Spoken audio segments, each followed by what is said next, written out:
देश के ख्यातिनाम कवि सुरजीत नवदीप का 27वां जन्मदिन धूमधाम के साथ मनाया गया, जिसमें शहर के साहित्यकार, पत्रकार और उनके परिवारजन मौजूद रहे।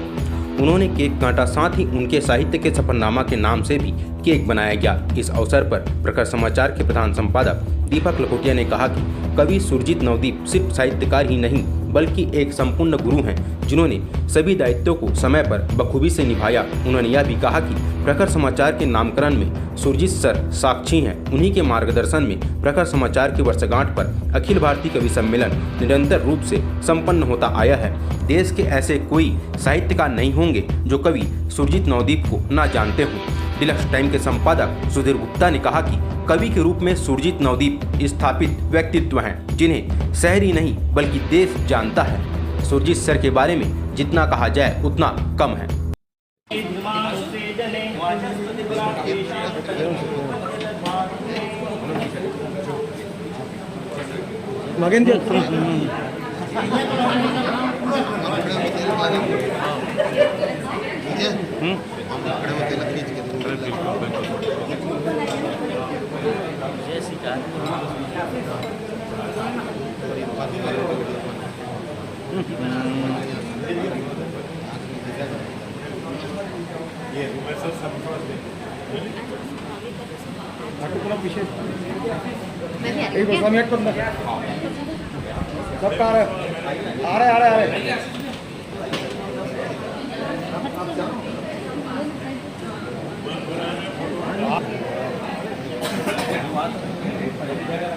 अरे आशीष, अरे यार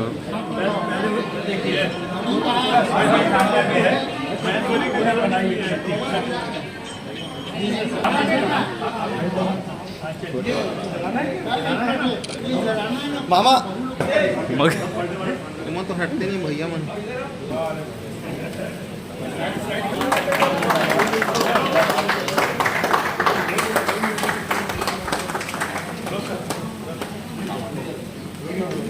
ठीक है सर, देख लेना आप। डॉक्टर भी लिया, सबको दे दूंगा।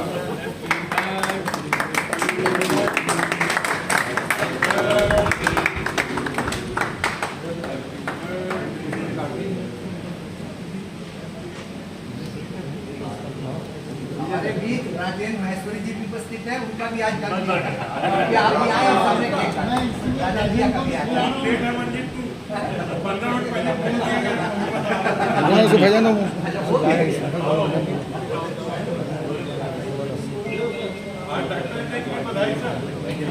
कब रहोगे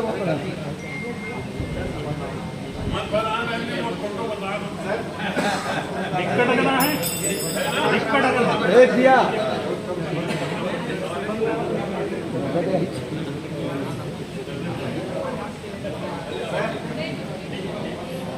ये सिंगल होता है। आज हम सब श्री सुरजीत नवदीप के 87वीं जन्मदिन मना रहे हैं। इस अवसर पर इकट्ठा हुए हैं। नगर के लिए ये गौरव की बात है कि हमारे नगर में श्री सुरजीत नवदीप जी का जन्म हुआ और यहाँ पले बढ़े हुए, और उन्होंने धमतरी का नाम साहित्य के जगत में कवि सम्मेलनों के माध्यम से पूरे देश में रोशन किया। और एक गुरु के रूप में उनके माध्यम से, उनके मार्गदर्शन में अनेक साहित्यकार, कवि जन्म लिए और उन्होंने एक स्थान प्राप्त किया। सर का सानिध्य सब पर बना रहता है, सब पर उनका आशीर्वाद रहता है। सबको एक समान दृष्टि से उन्होंने शिक्षा देने का प्रयास किया है। और धमतरी में जो एक कवि सम्मेलन का आयोजन होता आया है 7 जून को, वह कवि सम्मेलन सिर्फ और सिर्फ सर के कारण होता आ रहा है कि सर के कारण बड़े बड़े कवि धमतरी में आए, उनका सानिध्य हमको मिला। सर को बहुत बहुत शुभकामनाएं मेरी ओर से, पत्रकार जगत की ओर से, प्रखर परिवार की ओर से, धमतरी वासियों की ओर से। वो दीर्घायु हों, स्वस्थ रहें और उनका आशीर्वाद हम लोग पर बना रहे। सर, आज प्रख्यात कवि सुरजीत नवदीप सर का जन्मदिन है, क्या कहना चाहेंगे उसके बारे में? उनके बारे में कुछ कहना तो मतलब एक बेमानी होगी। वो ऐसे व्यक्तित्व हैं जो हर क्षेत्र में उनकी एक छाप है।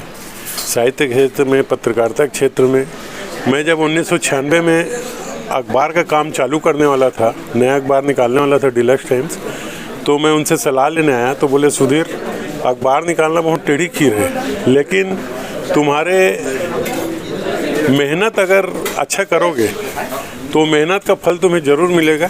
और आज यही वो वजह है कि आज जो मैं इस स्थान में हूँ तो सुरजीत सर के विशेष आशीर्वाद और सहयोग से। वे नारायण लाल परमार, त्रिभुवन पांडे जी, इन्होंने मेरे अखबार को सजाने में, संवारने में अहम भूमिका निभाई थी। आज उनका जन्मदिन है, मैं उनको आपके चैनल के माध्यम से बहुत बहुत बधाई देता हूं और उनके सताई होने की कामना करता हूं। सर, सुरजीत सर का जन्मदिन है, उसके बारे में क्या कहना चाहेंगे? उसके बारे में आज धमतरी जिला हिंदी साहित्य समिति के संरक्षक और देश के प्रख्यात हास्य व्यंग्य के कवि सुरजीत नवदीप जी का आज 87वां जन्मदिन है। इस अवसर पर परिवार के द्वारा एक स्वच्छ कार्यक्रम इस घर में आयोजित किया गया है, जिसमें हमारे मीडिया के साथी हैं, साहित्यकार हैं और यहाँ के सामाजिक गण हैं, जो सभी अपने अपने तरफ से उनके सुदीर्घायु जीवन की मंगल का कामना करते हुए सम्मानित किए। चूँकि सुरजीत सर साहित्य के क्षेत्र में एक ऐसा वड़ वृक्ष है जिनका सानिध्य का लाभ ले लेकर नए रचनाकार और हम जैसे लोग निरंतर साहित्य की सर्जना कर रहे हैं।